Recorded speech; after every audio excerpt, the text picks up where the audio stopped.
परम सत्कारयोग गुरु प्यारी साध संगत जी, प्यार सहित गुरु फतेह नाल सांझ पाओ अते आखो वाहिगुरु जी का खालसा वाहिगुरु जी की फतेह। अज जो असी विचार लै रहे हाँ कि असी न्यारे खालसा हाँ पुस्तक विचों ਉਹ ਸਾਹਿਬ ਸ੍ਰੀ ਗੁਰੂ ਅਰਜਨ ਦੇਵ ਮਹਾਰਾਜ ਜੀ ਦੀ 400 ਸਾਲਾ ਸ਼ਹੀਦੀ ਸ਼ਤਾਬਦੀ ਮਨਾਉਂਦਿਆਂ ਹੋਇਆਂ ਜੋ ਵਿਚਾਰ ਲਿਖੇ ਸਨ। ਪ੍ਰਗਟ ਜੋਤ ਜਗਮਗੈ ਤੇਜ ਭੂ ਮੰਡਲ ਛਾਇਓ, ਇਸ ਤੋਕ ਦਾ ਆਧਾਰ ਬਣਾ ਕੇ ਪ੍ਰਗਟ ਜੋਤ ਜਗਮਗੇ ਇਸ ਸੰਬੰਧ ਅੰਦਰ ਵਿਚਾਰ ਸਾਂਝੇ ਕੀਤੇ ਜਾ ਰਹੇ ਹਨ। ਗੁਰਬਾਣੀ ਇਸ ਧਰਤੀ ਤੇ ਰਹਿਣ ਵਾਲੇ ਜੀਵਾਂ ਲਈ ਉਚਾਰਨ ਕੀਤੀ ਗਈ ਹੈ।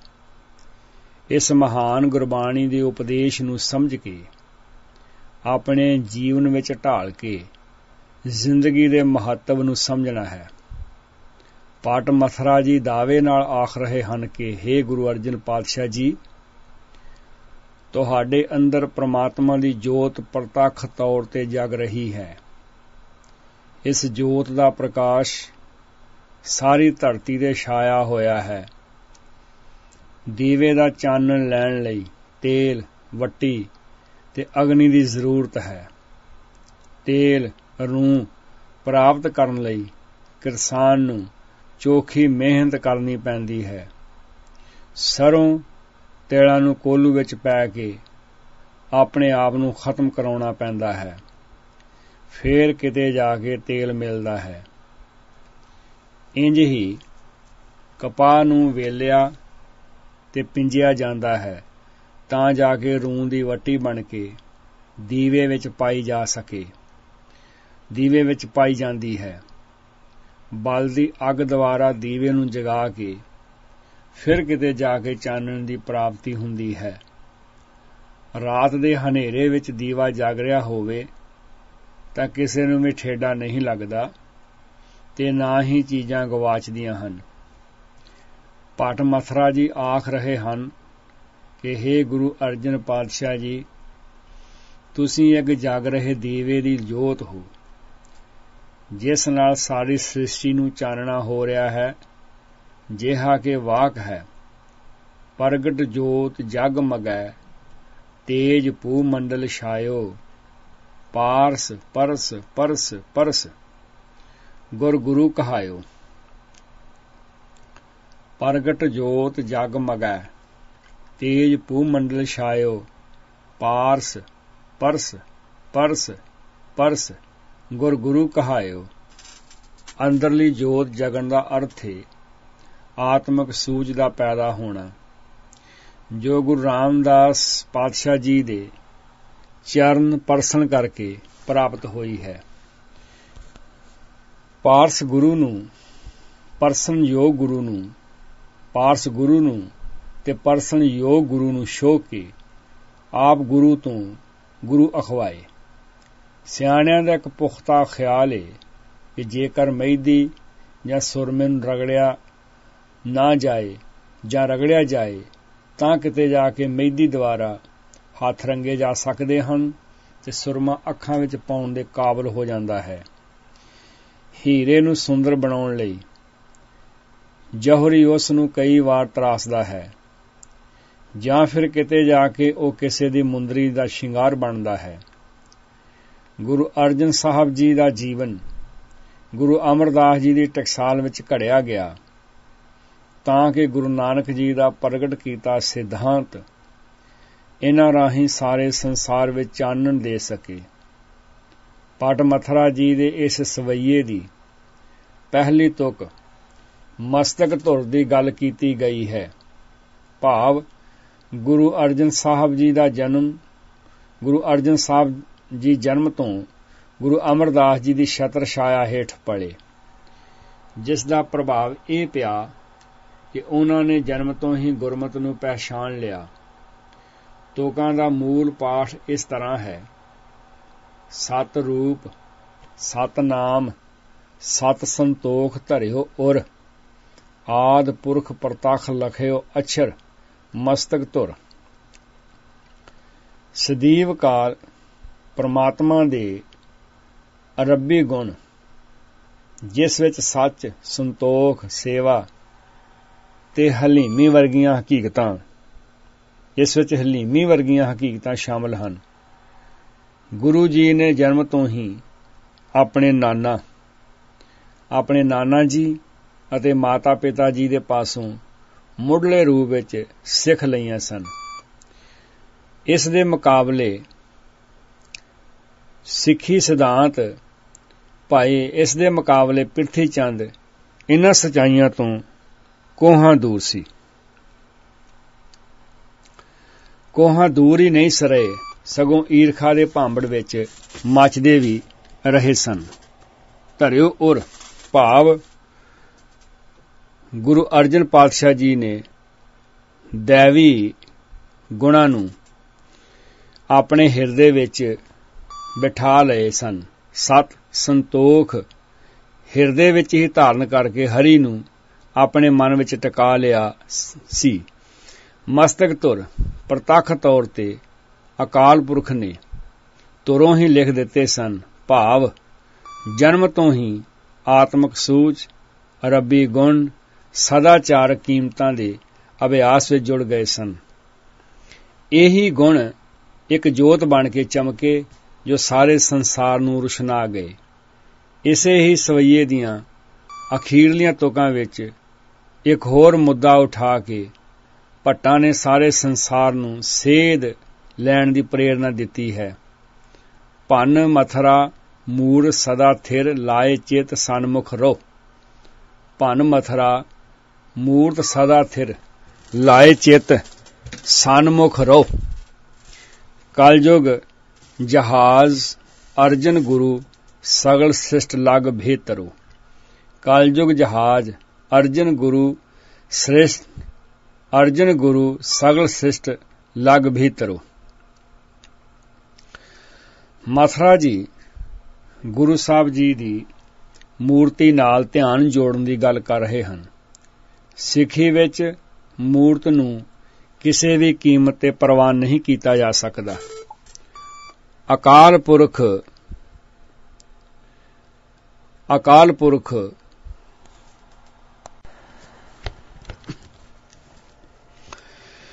ਸੰਸਾਰ ਨੂੰ ਸਮੁੰਦਰ ਕਿਹਾ ਗਿਆ ਹੈ, ਜਿਸ ਵਿੱਚ ਕਈ ਪ੍ਰਕਾਰ ਦੇ ਤੂਫਾਨ, ਛੱਲਾਂ ਅਕਸਰ ਆਉਂਦੀਆਂ ਹੀ ਰਹਿੰਦੀਆਂ ਹਨ।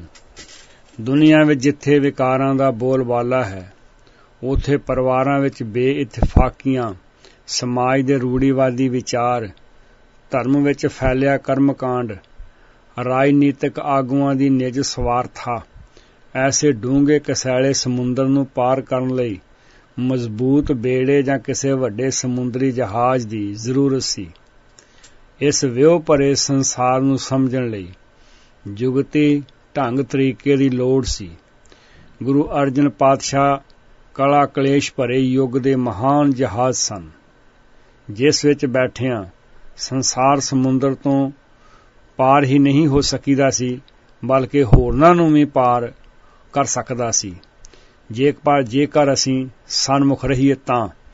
ਜੋ ਗੁਰੂ ਉਪਦੇਸ਼ ਨੂੰ ਆਪਣੀ ਸੁਰਤੀ ਵਿੱਚ ਰੱਖਣ ਦਾ ਇਸ਼ਾਰਾ ਹੈ।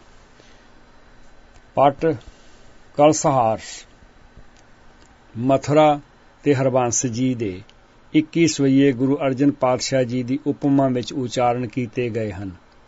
ਇਹਨਾਂ ਵਿੱਚ ਉਹਨਾਂ ਨੇ ਗੁਰੂ ਜੀ ਨੂੰ ਪਰਮਾਤਮਾ ਦਾ ਪ੍ਰਤੱਖ ਰੂਪ ਦੱਸਿਆ ਹੈ, ਕਿਉਂਕਿ ਗੁਰੂ ਅਰਜਨ ਸਾਹਿਬ ਜੀ ਨੇ ਰੱਬ ਜੀ ਦੇ ਜੋ ਗੁਣ ਦੱਸੇ ਹਨ, ਭੱਟ ਕਹਿੰਦੇ ਹਨ ਕਿ ਉਹ ਸਾਰੇ ਗੁਣ ਗੁਰੂ ਅਰਜਨ ਪਾਤਸ਼ਾਹ ਜੀ ਵਿੱਚੋਂ ਦੇਖੇ ਜਾ ਸਕਦੇ ਹਨ।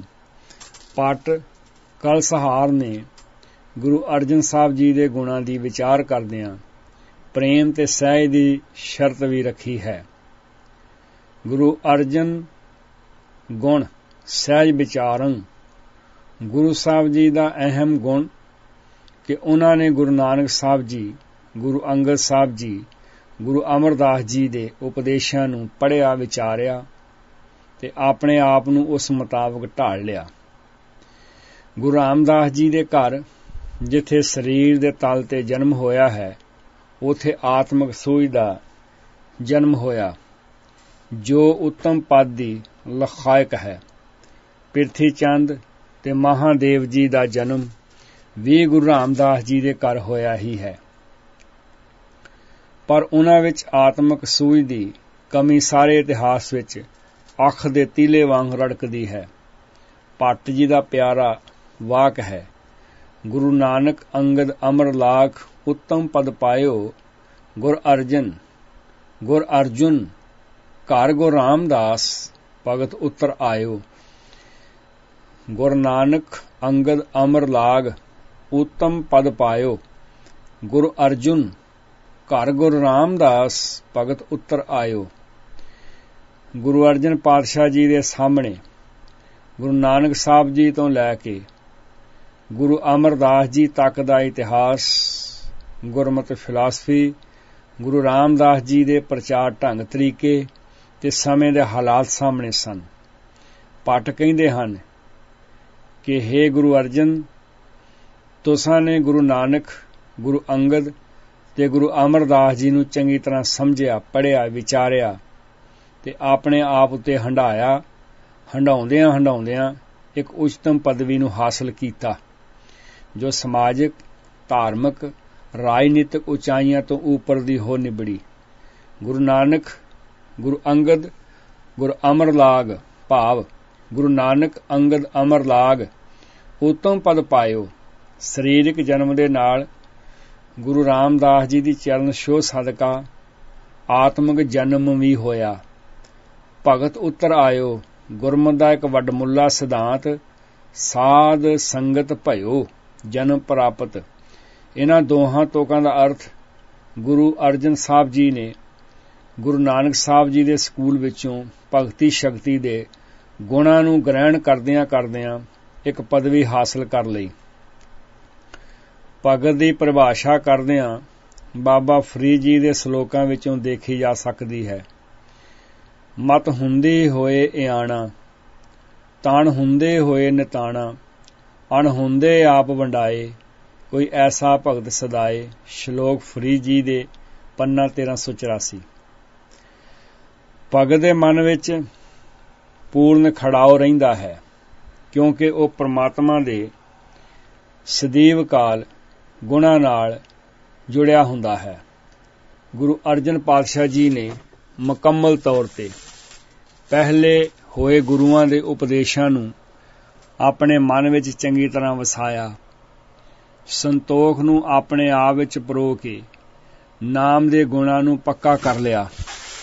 ਪਿਆਰਾ ਗੁਰਵਾਕ ਹੈ, ਵਡਭਾਗੀ ਉਨਮਾਨਿਓ ਅਰਿਦ ਸ਼ਬਦ ਬਸਾਇਓ, ਮਨ ਮਾਨਕ ਸੰਤੋਖਿਓ ਗੁਰਨਾਮ ਦ੍ਰਿੜਾਇਓ। ਵਡਭਾਗੀ ਉਨਮਾਨਿਓ ਅਰਿਦ ਸ਼ਬਦ ਬਸਾਇਓ, ਮਨ ਮਾਨਕ ਸੰਤੋਖਿਓ ਗੁਰਨਾਮ ਦ੍ਰਿੜਾਇਓ। ਸੂਰਜ ਚੜ੍ਹਨ ਨਾਲ ਹਨੇਰੇ ਦਾ ਖਾਤਮਾ ਹੀ ਨਹੀਂ ਹੁੰਦਾ, ਸਗੋਂ ਚੀਜ਼ਾਂ ਦੀ ਚੰਗੀ ਤਰ੍ਹਾਂ ਪਹਿਚਾਣ ਹੋ ਜਾਂਦੀ ਹੈ। ਇੰਝ ਹੀ ਗੁਰੂ ਅਰਜਨ ਪਾਤਸ਼ਾਹ ਜੀ ਦਾ ਸਮਾਂ ਅਜਿਹਾ ਸੀ ਜਦੋਂ ਗਿਆਨ ਦਾ ਸੂਰਜ ਪੂਰੀ ਤਰ੍ਹਾਂ ਚੜ੍ਹ ਚੁੱਕਿਆ ਸੀ, ਕਿਉਂਕਿ ਇਸ ਦੀ ਨੀਂਹ ਗੁਰੂ ਨਾਨਕ ਸਾਹਿਬ ਜੀ ਨੇ ਸੱਚ ਦੇ ਆਧਾਰ ਤੇ ਰੱਖੀ ਸੀ। ਸੱਚ ਦੇ ਸਮੇਂ ਦਾ ਨਾਂ ਸਤਿਯੁਗ ਰੱਖਿਆ ਜਾਂਦਾ ਹੈ। ਇਸ ਨੂੰ ਸਮਝਣ ਲਈ ਦੋ ਤੁਕਾਂ ਦੀ ਵਿਚਾਰ ਕਰਨੀ ਲਾਜ਼ਮੀ ਬਣ ਜਾਂਦੀ ਹੈ। ਜਨਕ ਰਾਜ ਵਰਤਾਇਆ ਸਤਿਯੁਗ ਅਲੀਣਾ, ਗੁਰ ਨਾਨਕ ਸੱਚ ਨੀਵ ਸਾਜ, ਸਤਿਗੁਰ ਸੰਗ ਲੀਣਾ। ਹੁਣ ਤੱਕ ਦੀ ਵਿਚਾਰ ਤੋਂ ਮੁੱਖ ਤੌਰ ਤੇ ਸਦਾ ਬਹਾਰ ਵਾਲੇ ਗੁਣ ਜਿਵੇਂ ਕਿ ਧਰਮ, ਧੀਰਜ, ਗਿਆਨ, ਸੱਚ, ਸੰਤੋਖ ਤੇ ਨਿਮਰਤਾ ਨਿਖਰ ਕੇ ਸਾਡੇ ਸਾਹਮਣੇ ਆਏ ਹਨ। ਇਹਨਾਂ ਗੁਣਾਂ ਨੂੰ ਛੱਡਣ ਨਾਲ ਮਨੁੱਖ ਦੀ ਆਤਮਿਕ ਮੌਤ ਸਮਝੀ ਜਾਂਦੀ ਹੈ। ਇਹਨਾਂ ਨੂੰ ਧਾਰਨ ਕਰਨ ਵਾਲਾ ਆਤਮਿਕ ਜੀਵਨ ਜਿਉਂਦਾ ਹੈ। ਪਰਮਾਤਮਾ ਦੇ ਸਦਾ ਰਹਿਣ ਵਾਲੇ ਇਹ ਗੁਣ ਕਦੇ ਵੀ ਨਹੀਂ ਮਰਦੇ। ਗਿਆਨ ਨੂੰ ਛੱਡਿਆਂ ਕਰਮਕਾਂਡ ਦੀ ਦੁਨੀਆ ਦਾ ਧਾਰਨੀ ਹੁੰਦਾ ਹੈ, ਜਦ ਕਿ ਸੰਤੋਖ ਵਰਗੀਆਂ ਹਕੀਕਤਾਂ ਤੋਂ ਮੂੰਹ ਮੋੜਿਆਂ ਲੋਭ, ਲਾਲਚ ਵਰਗੀਆਂ ਜੂਨਾਂ ਵਿੱਚ ਪੈਣਾ ਪੈਂਦਾ ਹੈ। ਸੱਚ ਨੂੰ ਤਲਾਂਜਲੀ ਦਿੱਤਿਆਂ ਝੂਠ ਦੀ ਜੂਨ ਮੂੰਹ ਅੱਡੀ ਖੜੀ ਸਾਡੇ ਸਾਹਮਣੇ ਦਿਖਾਈ ਦੇਵੇਗੀ। ਨਿਮਰਤਾ ਦਾ ਤਿਆਗ ਕਰਦਿਆਂ ਕ੍ਰੋਧ ਦਾ ਜੀਵਨ ਅੰਗੜਾਈ ਲੈਣ ਲੱਗ ਪੈਂਦਾ ਹੈ। ਪਰਮਾਤਮਾ ਜੂਨਾਂ ਵਿੱਚ ਨਹੀਂ ਆਉਂਦਾ, ਭਾਵ ਉਸ ਦੇ ਸਦਾ ਰਹਿਣ ਵਾਲੇ ਗੁਣ ਜਨਮ ਮਰਨ ਤੋਂ ਰਹਿਤ ਹਨ। ਸਰੀਰ ਦੇ ਜਨਮ ਮਰਨ ਦੀ ਗੱਲ ਨਹੀਂ ਕੀਤੀ ਜਾ ਸਕਦੀ। ਇਹ ਤੇ ਆਤਮਕ ਮੌਤ ਦੀ ਗੱਲ ਸਮਝਾਈ ਜਾ ਰਹੀ ਹੈ। ਗੁਰੂ ਨਾਨਕ ਦਾ ਫਲਸਫਾ ਇਹਨਾਂ ਹਕੀਕਤਾਂ ਦੇ ਆਧਾਰਿਤ ਹੀ ਕਾਇਮ ਹੋਇਆ ਹੈ। ਆਖਾਂ ਜੀਵਾਂ ਵਿਸਰੈ ਮਰ ਜਾਊਂ, ਪਰਮਾਤਮਾ ਜੂਨਾਂ ਵਿੱਚ ਨਹੀਂ ਆਉਂਦਾ। ਸਾਹਿਬਾਂ ਦਾ ਵਾਕ ਹੈ, ਸਗਲ ਅਪਰਾਧ ਦੇਹ ਲਾਰੋਨੀ, ਸੋ ਮੁਖ ਜਲੋਂ ਜਿਤ ਕਹੇ ਠਾਕੁਰ ਜੋਨੀ। ਸਗਲ ਅਪਰਾਧ ਦੇਹ ਲਾਰੋਨੀ, ਸੋ ਮੁਖ ਜਲੋਂ ਜਿਤ ਕਹੇ ਠਾਕੁਰ ਜੋਨੀ। ਭੈਰੋਂ ਮਹੱਲਾ ਪੰਜਵਾਂ, ਪੰਨਾ 1136। ਸੱਚ ਤੇ ਉਸਾਰੀ ਗਈ ਨੀਂਹ ਕਦੇ ਮਰਦੀ ਨਹੀਂ ਹੈ। ਭੱਟਾਂ ਨੇ ਬੇਬਾਕੀ ਨਾਲ ਕਿਹਾ ਹੈ ਕਿ ਹੇ ਗੁਰੂ ਅਰਜਨ ਪਾਤਸ਼ਾਹ, ਤੁਸੀਂ ਜੂਨਾਂ ਵਿੱਚ ਨਹੀਂ ਆਉਂਦੇ। ਸਹਿਜ, ਸੱਚ, ਧਰਮ, ਗੰਭੀਰਤਾ ਦਾ ਪੱਲਾ ਹਮੇਸ਼ਾ ਪਕੜ ਕੇ ਰੱਖਿਆ ਹੈ। ਇਹ ਗੱਲ ਤਾਂ ਪੱਥਰ ਤੇ ਲਕੀਰ ਵਾਂਗ ਹੈ ਕਿ ਜੋ ਮਨੁੱਖ ਇਹਨਾਂ ਗੁਣਾਂ ਦਾ ਧਾਰਨੀ ਹੁੰਦਾ ਹੈ, ਉਹ ਸਦਾ ਲਈ ਅਮਰ ਰਹਿੰਦਾ ਹੈ। ਆਤਮਕ ਮੌਤ ਕਦੇ ਵੀ ਨਹੀਂ ਜਨਮ ਲੈਂਦੀ। ਸਰੀਰ ਦੇ ਤਲ ਤੇ ਜੋ ਜਨਮਿਆ ਹੈ, ਉਸ ਨੇ ਇੱਕ ਦਿਨ ਸਰੀਰ ਨੂੰ ਛੱਡਣਾ ਵੀ ਜ਼ਰੂਰ ਹੈ, ਕਿਉਂਕਿ ਕੁਦਰਤ ਦਾ ਅਟਲ ਨਿਯਮ ਹੈ, ਜੋ ਉਪਜਿਓ ਸੋ ਬਿਨਸ ਹੈ। ਇੱਥੇ ਸਰੀਰ ਦੇ ਤਲ ਦੀ ਗੱਲ ਨਹੀਂ, ਸਗੋਂ ਸਦਜੀਵਨ ਦੀ ਗੱਲ ਕੀਤੀ ਗਈ ਹੈ। ਭੱਟ ਜੀ ਦਾ ਵਾਕ ਹੈ, ਸਦਜੀਵਨ ਅਰਜਨ ਅਮੋਲ ਅਜੂਨੀ ਸੰਭੋ, ਪੈ ਭੰਜਨ ਪਰ ਦੁੱਖ ਨਿਵਾਰ ਅਪਾਰ ਅਨੰਭੋ। ਅਨੰਭੋ ਗਿਆਨ ਸਰੂਪ ਗੁਰੂ ਜੀ, ਜੋ ਪਰਾਏ ਦੁੱਖਾਂ ਨੂੰ ਆਪਣਾ ਦਰਦ ਜਾਣਦਿਆਂ ਹੋਇਆਂ ਆਪਣੇ ਉੱਤੇ ਲੈਂਦੇ ਹਨ, ਕਿਉਂਕਿ ਗੁਰੂ ਜੀ ਧਰਮ ਦੇ ਉੱਚੇ ਝੰਡੇ ਹਨ। ਧਰਮ ਧੁਜਾ ਅਰਜਨ ਹਰ ਭਗਤਾਂ। ਗੁਰੂ ਜੀ ਨੇ ਧੀਰਜ ਨੂੰ ਆਪਣਾ ਧਰਮ ਬਣਾਇਆ। ਗੁਰੂ ਨਾਨਕ ਸਾਹਿਬ ਜੀ ਤੋਂ ਲੈ ਕੇ ਗੁਰੂ ਰਾਮਦਾਸ ਜੀ ਤੱਕ ਗੁਰਮਤਿ ਦੇ ਸਾਰੇ ਪਹਿਲੂਆਂ ਨੂੰ ਡੂੰਘਾਈ ਨਾਲ ਸਮਝਿਆ ਹੈ। ਗੁਰੂ ਅਰਜਨ ਜੀ ਦੇ ਹਰੀ ਦੇ ਗੁਣਾਂ ਦੀ ਆਪਸ ਵਿੱਚ, ਗੁਰੂ ਅਰਜਨ ਤੇ ਹਰੀ ਦੇ ਗੁਣਾਂ ਦੀ ਆਪਸ ਵਿੱਚ ਇਕਸਾਰਤਾ ਹੋ ਗਈ ਹੈ। ਜੋ ਮਨੁੱਖ ਇਸ ਇਕਸਾਰਤਾ ਨੂੰ ਸਮਝ ਲਏਗਾ, ਉਸ ਦੀ ਹਉਮੈ ਵਰਗੀ ਬਿਮਾਰੀ ਦੂਰ ਹੋ ਜਾਏਗੀ। ਇਸ ਪ੍ਰਥਾਏ ਇਸ ਵਾਕ ਨੂੰ ਸਮਝਣਾ ਬਹੁਤ ਜ਼ਰੂਰੀ ਹੈ। ਧਰਮ ਧਰ ਗੁਰਮਤ ਗੰਭੀਰ, ਪਰ ਦੁੱਖ ਵਿਸਾਰਨ, ਸ਼ਬਦ ਸਾਰ ਹਰ ਸਮ ਉਧਾਰ, ਅਹਮੇਵ ਨਿਵਾਰਨ। ਭੱਟ ਜੀ ਇੱਕ ਹੋਰ ਪਿਆਰਾ ਸ਼ਬਦ ਵਰਤਦੇ ਹਨ ਕਿ ਗੁਰੂ ਅਰਜਨ ਸਾਹਿਬ ਜੀ, ਤੁਸਾਂ ਉੱਤੇ ਸਹਿਜ ਤੇ ਆਤਮਕ ਅਡੋਲਤਾ ਦਾ ਚੰਦੋਆ ਤਾਣਿਆ ਹੋਇਆ ਹੈ। ਚੰਦੋਆ ਵਿਸ਼ਾਲਤਾ ਦਾ ਜਿੱਥੇ ਪ੍ਰਤੀਕ ਗਿਣਿਆ ਗਿਆ ਹੈ, ਉੱਥੇ ਇਸ ਦੇ ਥੱਲੇ ਬੈਠ ਕੇ ਬੇਇਨਸਾਫੀ ਨਾ ਕੀਤੀ ਜਾ ਸਕਦੀ ਏ, ਨਾ ਹੀ ਬੇਇਨਸਾਫੀ ਦੇਖੀ ਜਾ ਸਕਦੀ ਹੈ। ਆਤਮਕ ਅਡੋਲਤਾ ਤੇ ਸਹਿਜ ਅਵਸਥਾ ਦਾ ਚੰਦੋਆ ਤਾਣਿਆ ਹੋਇਆ ਹੈ, ਜੋ ਰੱਬ ਜੀ ਦੀ ਵਿਸ਼ਾਲਤਾ ਦਾ ਮਹਾਨ ਗੁਣ ਹੈ। ਸਹਿਜ ਚੰਦੋਆ ਤਾਣਿਓ। ਭੱਟ ਆਮ ਆਦਮੀ ਨਹੀਂ ਸਨ। ਇਹ ਤੇ ਬੁੱਧੀਵੇਤਾ, ਤਤ ਗਿਆਨ ਦੀ ਸੋਝੀ ਰੱਖਣ ਵਾਲੇ ਡੂੰਘੇ ਇਨਸਾਨ ਸਨ। ਇਹਨਾਂ ਨੇ ਸਮਾਜ ਵਿੱਚ ਆਈ ਨਿਘਾਰਤਾ, ਕਰਮਕਾਂਡ ਦੀ ਦਲਦਲ, ਧਰਮ ਦੇ ਨਾਂ ਤੇ ਠੱਗੀਆਂ ਮਾਰਨ ਦੀਆਂ ਰੁਚੀਆਂ, ਪਿੱਪਲਾਂ, ਮੋਰਾਂ, ਤੋਤਿਆਂ, ਗਰਣਾ, ਗਊਆਂ, ਬਾਂਦਰਾਂ, ਅਗਨੀ, ਬੱਦਲਾਂ ਤੇ ਉੱਚੀ ਜਾਤੀ ਵਾਲਿਆਂ ਦੀ ਪੂਜਾ ਨੂੰ ਨੇੜੇ ਹੋ ਕੇ ਦੇਖਿਆ ਸੀ। ਇਹਨਾਂ ਨੇ ਦੇਖਿਆ ਹੀ ਨਹੀਂ, ਸਗੋਂ ਆਪ ਵੀ ਇਸੇ ਤਰ੍ਹਾਂ ਹੀ ਕਰਦੇ ਰਹੇ ਸਨ। ਵੱਡਿਆਂ ਦੀ ਵੱਡਪਣ ਇਸੇ ਵਿੱਚ ਹੁੰਦੀ ਹੈ ਕਿ ਜਦੋਂ ਉਹਨਾਂ ਨੂੰ ਸਮਝ ਆ ਜਾਂਦੀ ਹੈ, ਉਹ ਉਸੇ ਵੇਲੇ ਹੀ ਪੁਰਾਣੀਆਂ ਗਲਤੀਆਂ ਨੂੰ ਤੁਰੰਤ ਸਵੀਕਾਰ ਕਰਦਿਆਂ ਸੁਧਾਰ ਲੈਂਦੇ ਹਨ। ਜੋ ਲੋਕ ਆਪਣੀ ਅਕਲ ਨੂੰ ਤਾਲਾ ਮਾਰ ਲੈਂਦੇ ਹਨ, ਉਹ ਕਦੇ ਵੀ ਆਪਣੇ ਜੀਵਨ ਵਿੱਚ ਤਰੱਕੀ ਨਹੀਂ ਕਰ ਸਕਦੇ। ਖੁੱਲ੍ਹੇ ਦਿਮਾਗ ਨਾਲ ਭੱਟਾਂ ਨੇ ਇਹ ਗੱਲ ਮੰਨੀ ਹੈ ਕਿ ਜਿੰਨਾ ਚਿਰ ਸਾਨੂੰ ਸਮਝ ਨਹੀਂ ਸੀ ਉਹਨਾਂ ਚਿਰ ਅਸੀਂ ਭਟਕਦਿਆਂ ਹੋਇਆਂ ਨੇ ਇਹ ਸਾਰੀਆਂ ਰਸਮਾਂ ਮਨ ਨਾ ਮੰਨਦਿਆਂ ਹੋਇਆਂ ਨੇ ਵੀ ਨਿਭਾਈਆਂ। ਭੱਟ ਕਹਿੰਦੇ ਹਨ ਕਿ ਹੇ ਗੁਰੂ ਅਰਜਨ ਪਾਤਸ਼ਾਹ ਜੀ, ਸਾਡੇ ਮੱਥੇ ਦੇ ਲੇਖ ਹੀ ਮਾੜੇ ਸਨ।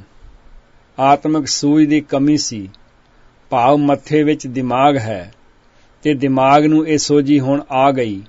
ਕਰਮਕਾਂਡ ਦੇ ਡੂੰਘੇ ਸਮੁੰਦਰ ਵਿੱਚ ਗੋਤੇ ਖਾਣ ਦੀ ਕੀ ਜ਼ਰੂਰਤ ਹੈ। ਸਾਨੂੰ ਤੇ ਪਰਮਾਤਮਾ ਦੇ ਗੁਣਾਂ ਨਾਲ ਭਰਪੂਰ ਗੁਰੂ ਜੀ ਦਾ ਮਿਲਾਪ ਹੋ ਗਿਆ ਹੈ। ਦੁਨੀਆ ਵਾਲਿਓ, ਇਸ ਗੱਲ ਨੂੰ ਆਪਣੇ ਮਨ ਵਿੱਚ ਬਿਠਾ ਲਓ ਤੇ ਤਤਸਾਰ ਦੀ ਗੱਲ ਇਹ ਹੈ ਕਿ ਜਿਹੜਾ ਮਨੁੱਖ ਵੀ ਗੁਰੂ ਅਰਜਨ ਪਾਤਸ਼ਾਹ ਜੀ ਦੇ ਉਪਦੇਸ਼ਾਂ ਨੂੰ ਤਨੋ ਮਨੋ ਕਰਕੇ ਮੰਨੇਗਾ, ਉਹ ਫਿਰ ਕਦੇ ਵੀ ਜੂਨਾਂ ਵਿੱਚ ਨਹੀਂ ਆਉਂਦਾ। ਭਾਵ ਆਤਮਿਕ ਮੌਤ ਤੇ ਨਹੀਂ ਮਰਦਾ। ਉਹ ਅਣਖ ਵਾਲੀ ਜ਼ਿੰਦਗੀ ਆਪ ਜਿਉਂਦਾ ਏ ਤੇ ਹੋਰਨਾਂ ਨੂੰ ਵੀ ਇਸ ਰਸਤੇ ਤੇ ਤੁਰਨ ਦੀ ਪ੍ਰੇਰਨਾ ਦਿੰਦਾ ਏ। ਭੱਟ ਜੀ ਦਾ ਪਿਆਰਾ ਵਾਕ ਹੈ, ਜਬ ਲਓ ਨਹੀਂ ਭਾਗ ਲਿਲਾਰ ਉਦੈ, ਤਬ ਲਓ ਭਰਮ ਤੇ ਫਿਰਤੇ ਬਹੁ ਧਾਇਓ। कल घोर समुद्र में बूढ़ थे, कबहू मिट है नहीं रे पछुतायो। तत विचार यह मथुरा जग तारन को अवतार बनायो। जपियो जिन अर्जुन देव गुरु, फिर संकट जोन गर्भ न आयो। मन बचन ते कर्म करके रब जी दे गुण जो धरती आकाश ते इकसारता नाल व्याप रहे ने, गुरु पातशाह जी ने उन्हां नूं अपनी जिंदगी का हिस्सा बना लिया है। सानू परमात्मा ते गुरु अर्जन जी विच कुछ भी भेद नहीं लगता, कुछ भी अंतर नहीं लगता। भन मथुरा कछ भेद नहीं, गुरु अर्जन प्रतख हर। भट्ट एक गल बार बार आख रहे हैं कि हे गुरु अर्जन पातशाह जी, तुहाडे पास 4 गुरु साहबान जी का अमोलक खजाना है। मिल नानक अंगद अमर गुर, गुरु रामदास हर पै गाऊं, ते परमात्मा ने तुहानू आप ये तख्त दिता है। भाव गुरबाणी उपदेशां ते जो खरे उतरे उस नूं इस दी प्राप्ति हुई है, क्योंकि इस तख्त लई गुरु नानक साहब जी ने जो विधि विधान तैयार कीता सी, ਉਹ गुरु जोत सिद्धांत ते निर्मल जुगत दा सी। हर ਸਿੰਘਾਸਨ दियो श्री गुर तो बिठायो अते शतर ਸਿੰਘਾਸਨ प्रथमी गुरु अर्जन को दे आयो। भट्ट जी ने मनुखता नूं गूढ़ा उपदेश करदियां सुचेत कीता है कि संसारी लोको अपने जीवन विचों गुरु अर्जन पातशाह जी दे उपदेशां नूं ना विसारिया जी। एक वार जे गड्डी लीहों लै जाए ਤਾਂ ਫਿਰ ਲੀਹ ਤੇ ਚੜ੍ਹਨੀ ਬਹੁਤ ਮੁਸ਼ਕਲ ਹੁੰਦੀ ਹੈ। ਗੁਰੂ ਸਾਹਿਬ ਜੀ ਦੇ ਹਿਰਦੇ ਵਿੱਚ ਮੁਕੰਮਲ ਬ੍ਰਹਮ ਦਾ ਨਿਵਾਸ ਭਾਵ ਰੱਬੀ ਗੁਣਾਂ ਨਾਲ ਭਰਪੂਰ ਹਨ। ਇਹ ਪੱਧਤ ਤੇ ਮਤ ਚੂਕੇ ਰੇ ਮਨ ਬੇਦ ਬਭੇਦ ਨਾ ਜਾਣ ਬਿਓ। ਇਹ ਪੱਧਤ ਤੇ ਮਤ ਚੂਕੇ ਰੇ ਮਨ ਬੇਦ ਬਭੇਦ ਨਾ ਜਾਣ ਬਿਓ। ਪ੍ਰਤਸ਼ हृदय गुरु अर्जुन कै हर पूर्ण ब्रह्म निवास लियो। प्रतश हृदय गुरु अर्जुन कै हर पूर्ण ब्रह्म निवास लियो।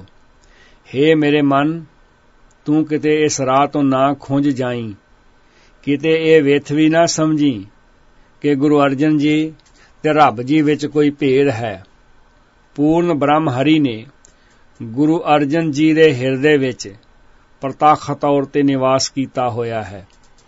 गुरुआं दी बाणी दे नाल भगतां दी बाणी दा खजाना भी गुरु साहब जी दे पास मौजूद सी। इस लई उन्हां ने अपने मुढ़ले जीवन विच उन्हां बुलंदियां नूं छोया जिस दी समय नूं बहुत जरूरत सी। जन्म तो ही गुरमत दे गूढ़े फलसफे नूं पछाण लिया। जन्म दा अर्थ जिंदगी दे मुढ़ले दिनां विच ही प्रौढ़ता हासिल करनी शुरू कर दित्ती। श्री चंद, लक्ष्मीदास, दातू ते मोहन वर्गे गुरु पुत होण दे नाते भी गुरमत नाल डूंगी सांझ नहीं पा सके। सगों कईयां ने ਵੱਖਰੇ ਵੱਖਰੇ ਰਸਤੇ ਚਲਾਉਣ ਦੀ ਬਚਕਾਨਾ ਕੋਸ਼ਿਸ਼ ਵੀ ਕੀਤੀ। ਬਚਪਨੇ ਸੰਬੰਧੀ ਭੱਟ ਜੀ ਦਾ ਬੜਾ ਕਮਾਲ ਦਾ ਵਾਕ ਹੈ। ਤੈਂ ਜਨਮਤ ਗੁਰਮਤ ਬ੍ਰਹਮ ਪਛਾਣਿਓ। ਗੁਰਮਤ ਦੀ ਲੋਹ ਵਿੱਚ ਬ੍ਰਹਮ ਦੀ ਪਛਾਣ ਕੀਤੀ ਤੇ ਗੁਰੂ ਅਰਜਨ ਸਾਹਿਬ ਜੀ ਦੇ ਰੂਪ ਵਿੱਚ ਇੱਕ ਉਹ ਜੋਤ, ਉਹ ਪਹਿਚਾਣ ਪ੍ਰਗਟ ਹੋਈ ਜਿਸ ਦੀਆਂ ਕਿਰਨਾਂ ਨੇ ਸਾਰੇ ਸੰਸਾਰ ਵਿੱਚ ਚਾਨਣ ਕੀਤਾ। ਉਹ ਕਿਹੜੇ ਕਿਹੜੇ ਚਾਨਣ ਹਨ? ਲਾਹੌਰ ਸ਼ਹਿਰ ਵਿੱਚ ਪਏ ਕਾਲ ਸਦਕਾ ਬਿਮਾਰੀਆਂ ਪੈ ਗਈਆਂ। ਗੁਰੂ ਸਾਹਿਬ ਜੀ ਨੇ ਹੱਥੀਂ ਸੇਵਾ ਕਰਦਿਆਂ ਦੁਖੀਆਂ ਦਾ ਦਰਦ ਵੰਡਾਇਆ। ਗੁਰੂ ਸਾਹਿਬ ਜੀ ਨੇ ਲੋਕ ਸੇਵਾ ਤੋਂ ਗੁਰੂ ਸਾਹਿਬ ਜੀ ਦੀ ਲੋਕ ਸੇਵਾ ਤੋਂ ਪ੍ਰਭਾਵਿਤ ਹੋ ਕੇ ਅਕਬਰ ਬਾਦਸ਼ਾਹ ਨੇ ਕਿਰਸਾਨਾਂ ਦਾ ਮਾਲੀਆ ਮੁਆਫ ਕਰ ਦਿੱਤਾ। ਸੋਕੇ ਦੀ ਸਥਿਤੀ ਨਾਲ ਨਿਪਟਦਿਆਂ ਹੋਇਆਂ ਕਿਰਸਾਨਾਂ ਲਈ ਅੰਮ੍ਰਿਤਸਰ ਸ਼ਹਿਰ ਦੇ ਨੇੜੇ 6 ਮਾਲਾਂ ਵਾਲਾ ਖੂਹ ਲਗਾ ਕੇ ਪਾਣੀ ਦਿੱਤਾ। ਪਾਣੀ ਦੀ ਲੋੜ ਨੂੰ ਮਹਿਸੂਸ ਕਰਦਿਆਂ ਥਾਂ ਪੁਰ ਥਾਂ ਖੂਹਾਂ ਤਲਾਬਾਂ ਦੀ ਖੁਦਵਾਈ ਕਰਵਾਈ।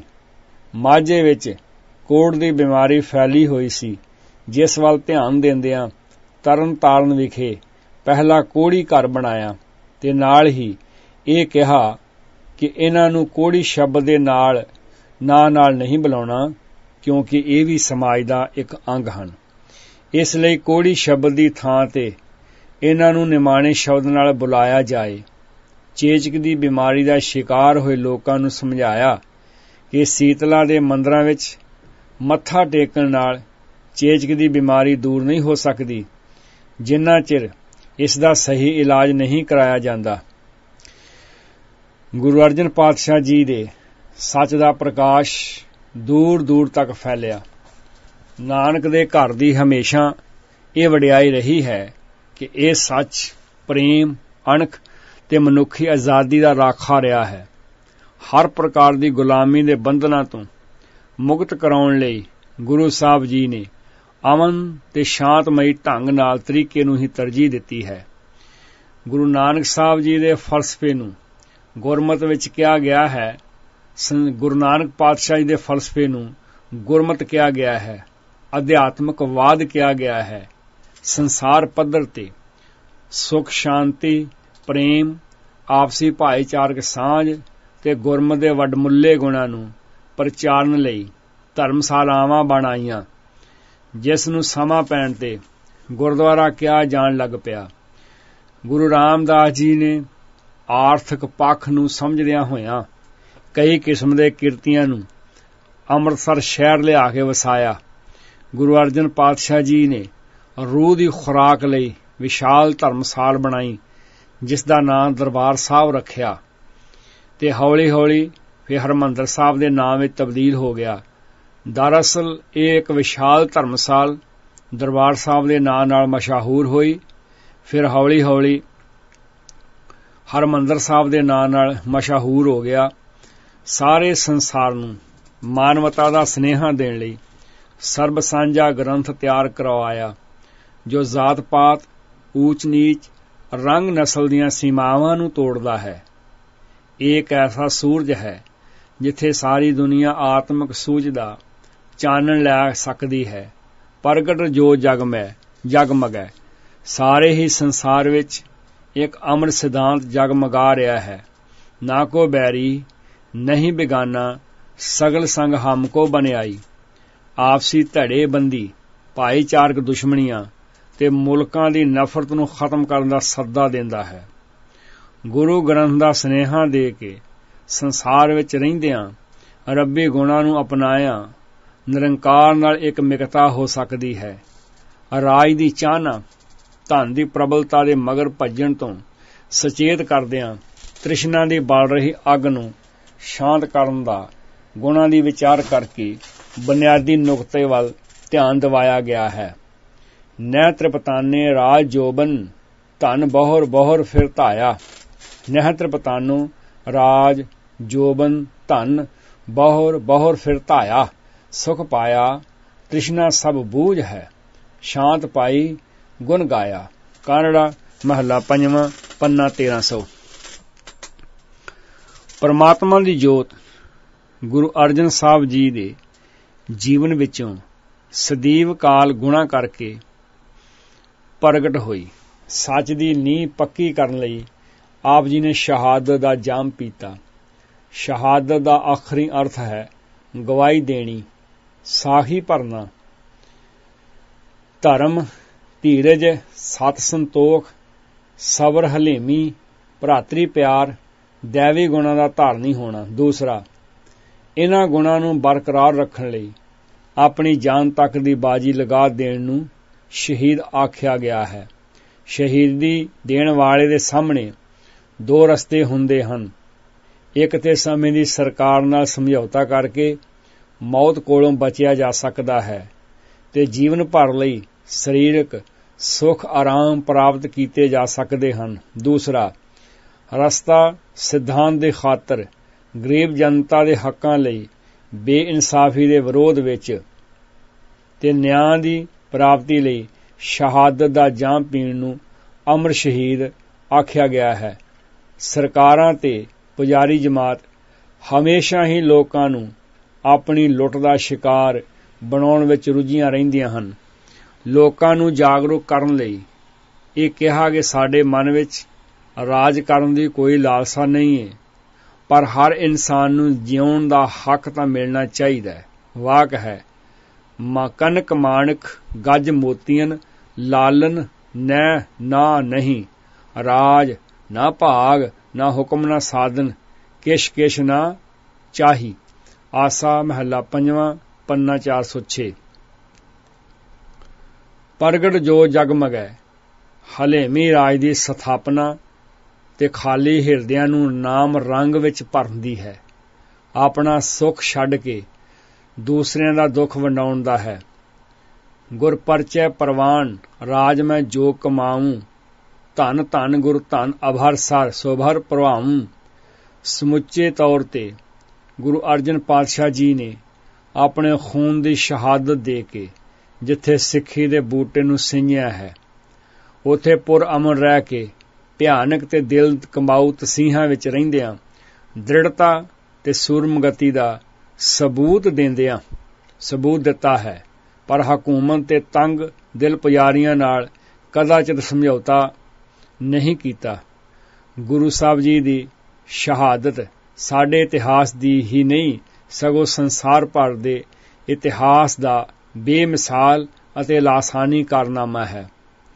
ਭੁੱਖਾ ਪਿਆਸਾ ਰੱਖ ਕੇ ਦੇਗ ਵਿੱਚ ਉਬਾਲ ਕੇ ਤਪਦੀ ਤਵੀ ਤੇ ਬਿਠਾ ਕੇ ਅੱਗ ਵਾਂਗ ਬਲਦੀ ਰੇਤ ਸਰੀਰ ਤੇ ਪਾ ਕੇ ਫਿਰ ਰਾਵੀ ਦੇ ਠੰਡੇ ਪਾਣੀ ਵਿੱਚ ਛਾਲਿਆਂ ਨਾਲ ਫਿੱਸੇ ਸਰੀਰ ਨੂੰ ਡੁਬੋ ਕੇ 4-5 ਦਿਨਾਂ ਦੇ ਲੰਬੇ ਅਰਸੇ ਤੱਕ ਦਰਦਨਾਕ ਤੇ ਖੌਫਨਾਕ ਤਸੀਹੇ ਦਿੱਤੇ ਗਏ। ਇਹ ਸਾਰੇ ਤਸੀਹੇ ਦਿਲ ਕੰਬਾਊ ਤੇ ਭਿਆਨਕ ਸਨ। ਸਤਿਗੁਰ ਪਾਤਸ਼ਾਹ ਜੀ ਵੱਲੋਂ ਦਿਖਾਈ ਗਈ ਦ੍ਰਿੜਤਾ ਤੇ ਅਡੋਲਤਾ ਵੀ ਸੰਸਾਰ ਨੂੰ ਹੈਰਾਨ ਕਰਨ ਵਾਲੀ ਸੀ। ਗੁਰੂ ਸਾਹਿਬ ਜੀ ਦੀ ਇਸ ਸ਼ਹਾਦਤ ਸਦਕਾ ਗੁਰੂ ਨਾਨਕ ਸਾਹਿਬ ਜੀ ਦੇ ਉਪਦੇਸ਼ਾਂ ਦਾ ਝੰਡਾ ਸਾਰੇ ਸੰਸਾਰ ਤੇ ਝੁੱਲਿਆ। ਇਸ ਮਹਾਨ ਕਾਰਨਾਮੇ ਸਦਕਾ ਭਾਣਾ ਮਿੱਠਾ ਮੰਨਣ ਦਾ ਜਜ਼ਬਾ ਇੰਨਾ ਵਧਿਆ ਕਿ ਸਿੱਖਾਂ ਨੇ ਫਿਰ ਕਦੇ ਰੱਬ ਜੀ ਨੂੰ ਅਲਾਂਭਾ ਨਹੀਂ ਦਿੱਤਾ। ਸੱਚ ਦੇ ਆਧਾਰਿਤ ਕੌਮ ਨੂੰ ਜਥੇਬੰਦ ਕੀਤਾ। ਕਮਜ਼ੋਰਾਂ ਨੂੰ ਲਿਤਾੜਿਆ ਜਾਂਦਾ ਦੇਖ ਕੇ ਸਿੱਖਾਂ ਦੇ ਜਜ਼ਬੇ ਜਾਗ ਪਏ। ਪ੍ਰਗਟ ਜੋਤ ਜਗਮਗੇ ਦਾ ਚਾਨਣ ਅੱਜ ਵੀ ਸਾਰੇ ਸੰਸਾਰ ਨੂੰ ਮਿਲ ਰਿਹਾ ਹੈ।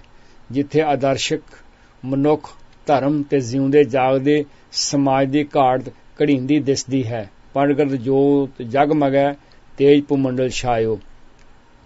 ਸਾਹਿਬ ਸ੍ਰੀ ਗੁਰੂ ਅਰਜਨ ਪਾਤਸ਼ਾਹ ਜੀ ਦੀ ਸ਼ਹਾਦਤ ਮਨੁੱਖਤਾ ਦੇ ਇਤਿਹਾਸ ਵਿੱਚ ਇੱਕ ਅਹਿਮ ਕੜੀ ਹੈ, ਜਿਨ੍ਹਾਂ ਨੇ ਆਪਣੇ ਸਰੀਰ ਦੀ ਕੁਰਬਾਨੀ ਦੇ ਕੇ ਕੌਮ ਨੂੰ ਜਿਉਂਦਿਆਂ ਕੀਤਾ ਅਤੇ ਮੁਲਕ ਦੀ ਆਜ਼ਾਦੀ ਦਾ ਇੱਕ ਰਾਹ ਜਿਹੜਾ ਹੈ ਉਹ ਖੋਲ੍ਹ ਦਿੱਤਾ। ਭੁੱਲਾਂ ਚੁੱਕਾਂ ਦੀ ਖਿਮਾ ਪਿਆਰਿਓ, ਪਿਆਰ ਸਹਿਤ ਗੁਰੂ ਫਤਿਹ ਨਾਲ ਸਾਂਝ ਪਾਓ ਅਤੇ ਆਖੋ ਵਾਹਿਗੁਰੂ ਜੀ ਕਾ ਖਾਲਸਾ ਵਾਹਿਗੁਰੂ ਜੀ ਕੀ ਫਤਿਹ।